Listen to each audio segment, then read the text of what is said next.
So ito na nga yung error na lumalabas sa GCash ngayon na our system detected that the device you are using has settings that are not secure. Napakadali lang nito ayusin. Sa video na ito, ituturo ko sa inyo kung paano. Okay, let's start.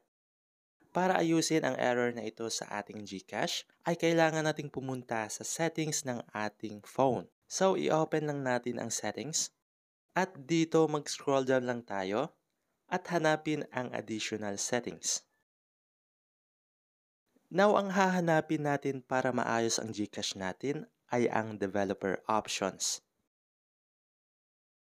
Pero kung hindi mo mahanap ang developer options, pwede mo itong i-search dito sa search bar ng iyong settings. I-search mo lang ang developer options.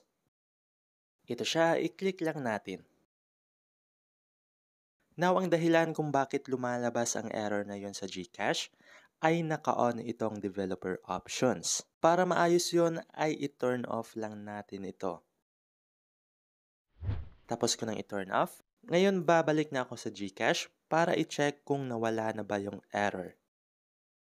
Nawala na nga yung error at gumagana na ang aking GCash.